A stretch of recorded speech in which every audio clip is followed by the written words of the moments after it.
guys, welcome to another episode of the Beautiful You Show. So today I am coming to you with just a talk story video. It's a new year, it's 2019, and there is something about a new year that is always so exciting for me.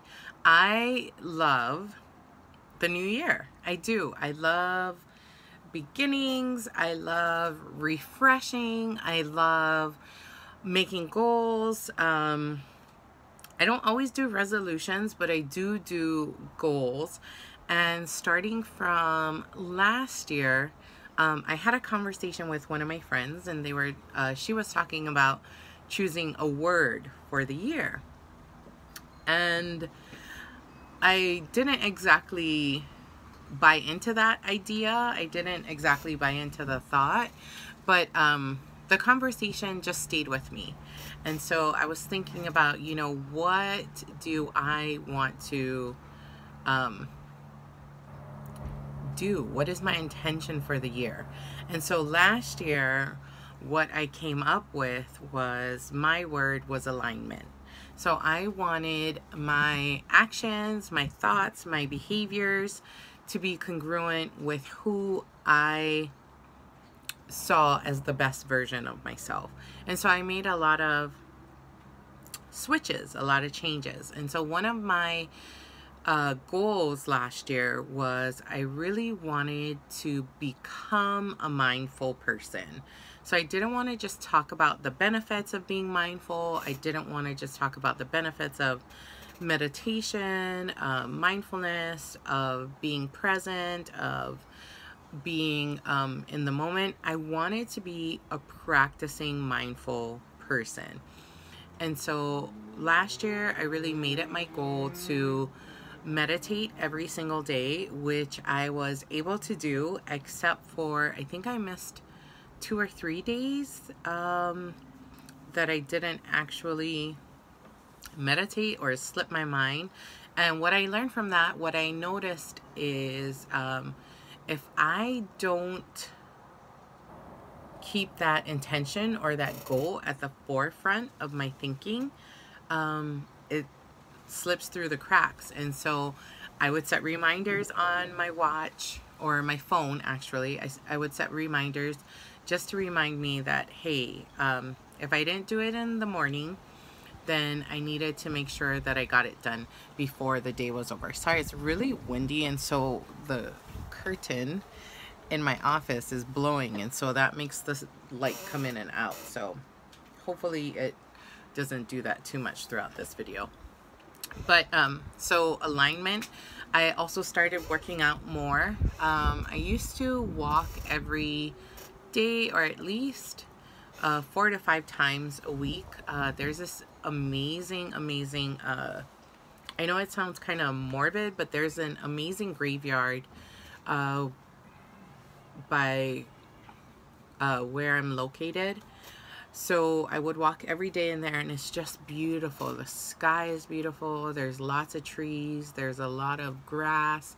There's a lot of greenery. It's a very well kept landscape piece of land, and it's a vast piece of land. So you have different trails that you could walk, but I had to stop that because my knee, I have osteoarthritis.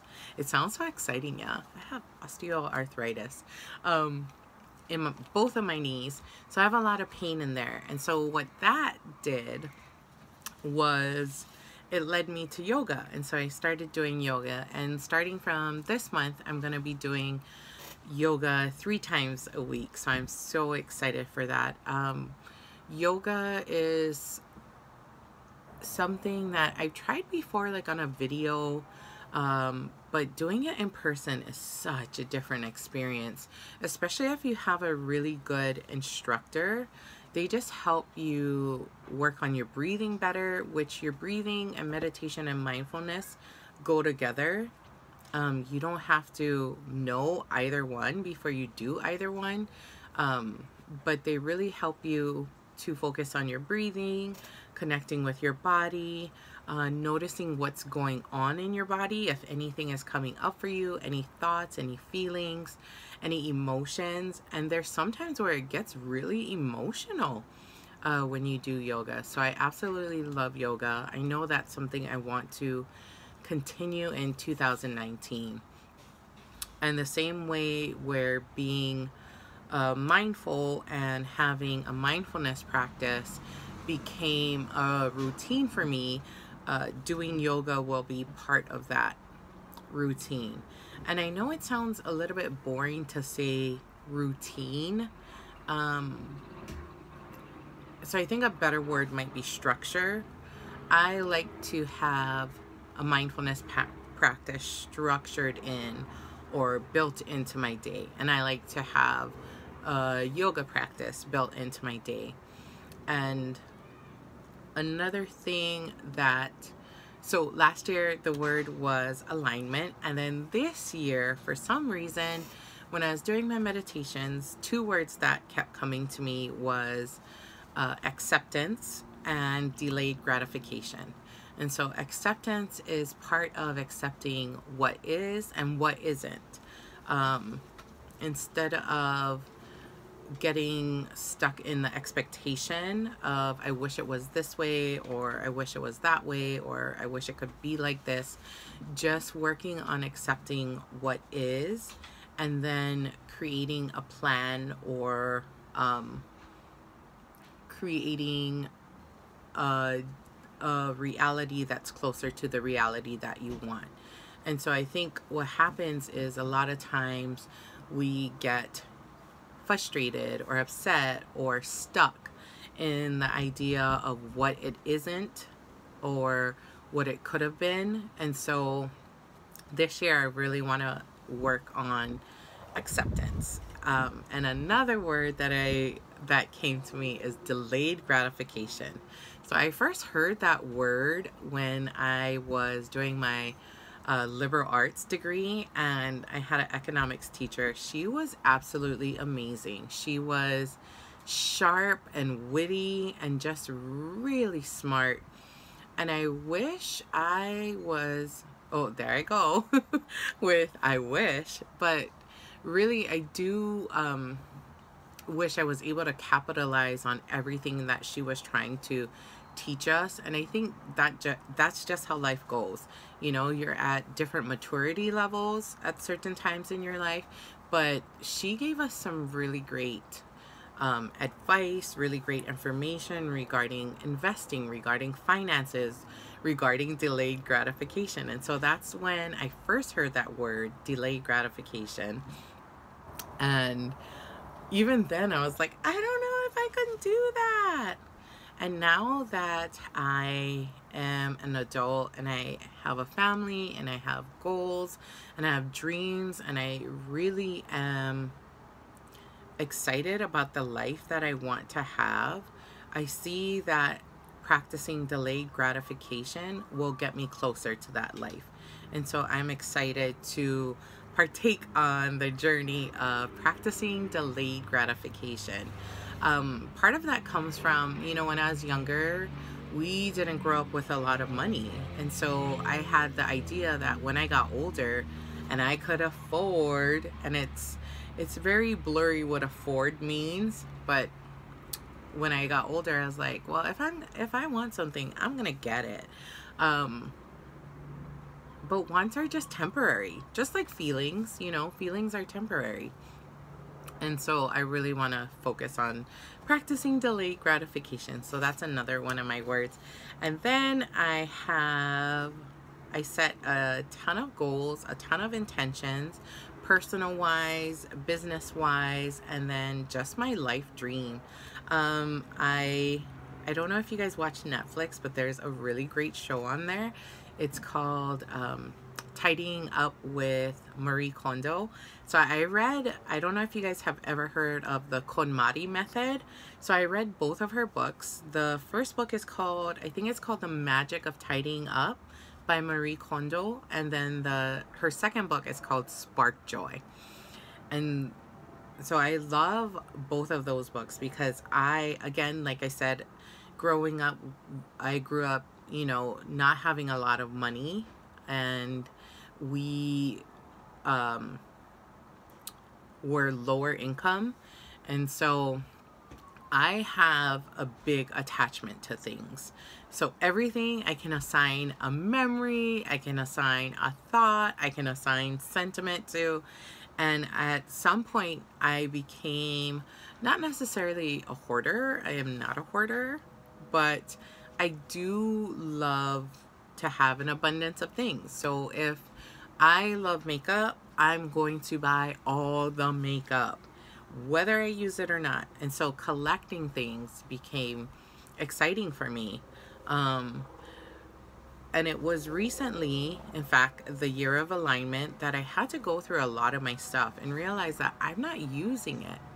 And what the Konmari method teaches you is, does this item spark joy? And can you see this item as part of your future life?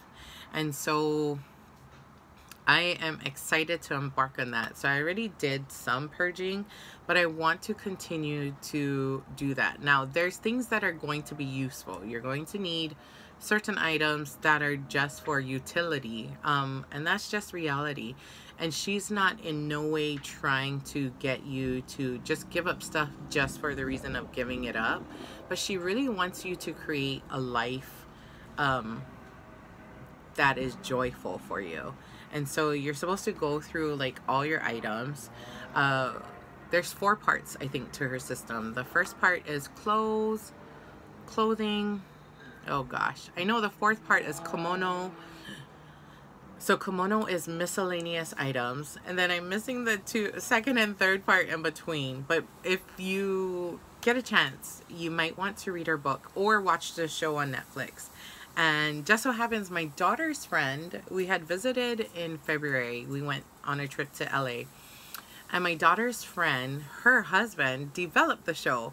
And I was like, oh my gosh, like, what a small world. So, but if you watch it, it's called Tidying Up with Marie Kondo.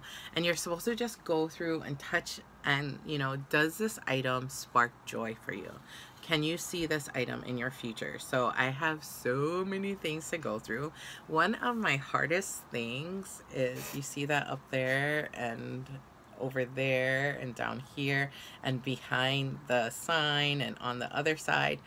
I love books, and I love physical books, even though I don't read as many physical books as I used to anymore. That's one of my goals, to read a physical book every month.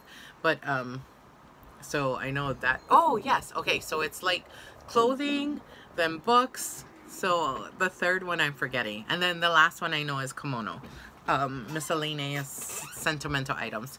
But so that's part of my intention for this year also. And I like to draw my goals down and write my goals everywhere. So this is also part of my goals. I read, or I'm reading, it's called Think and Grow Rich.